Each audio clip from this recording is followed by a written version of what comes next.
Mr. Alatorre. I'm Bethany Slack, and this is my informative speech, and I attend HCC. Today I'm going to inform you about how the Greeks and Romans dressed compared to how we dress today in America. Many designers are copying the designs that they used back in ancient times, such as Hermes, Michael Kors, and other dress designers such as Vera Wang. And we see these on the runway, and they've even come down into the regular fashion that you would buy at Target or Kohl's or JCPenney's, and so we see those in today's clothes. One example is the one-shoulder neckline, and the Romans and Greeks wore these because it was hot outside and because it showed off their bodies, and they really like to show off their bodies.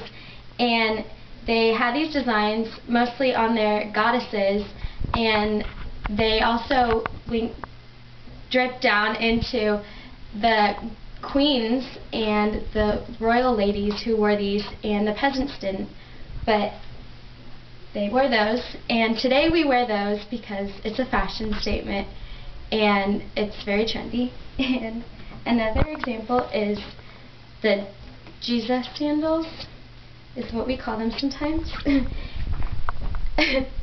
And these are usually leathery and tan or gold or black or metallic in color.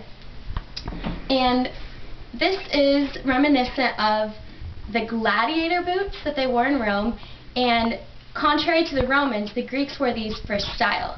A lot of shoes in the Romans' days were worn for utility and for purpose because it was dusty on the roads and they would try to protect their feet. But the Greeks believed in philosophy and not war, and so they would wear them for fashion and style. And so they came up with more trendy designs, and they wanted to show off their feet, so they wore sandals. And today we use those designs in a strappy sort of sandal. And another example is the empire waist, which is right below the bust line. And they used this back in the Greek day to create a false waist, and it slenderized and made the woman look taller, and it hid her figure a little bit. And they also used this with their gods, with Aphrodite and goddesses, and it became royal dressing. And we use those today also for the same reasons. And another example is what we would call the hippie headbands. But contrary to our beliefs, these did not originate in the 70s. These are reminiscent of the Caesar's laurel.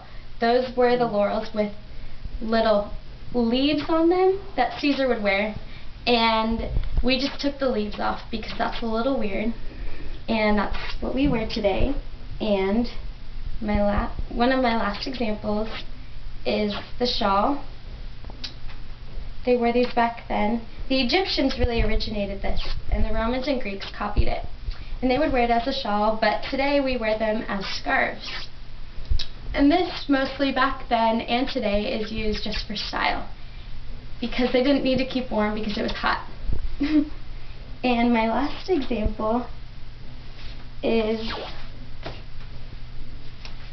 the oversized clothing. This is used not only to cover figures, but it can also slenderize small figures and larger figures. And the Greeks wore these because it was hot outside and they didn't want clothes sticking to them and being hot and nasty. And today we just use it for style. And these are just a few of the many designs we see coming out from the Romans and the Greeks in today's fashion. The end.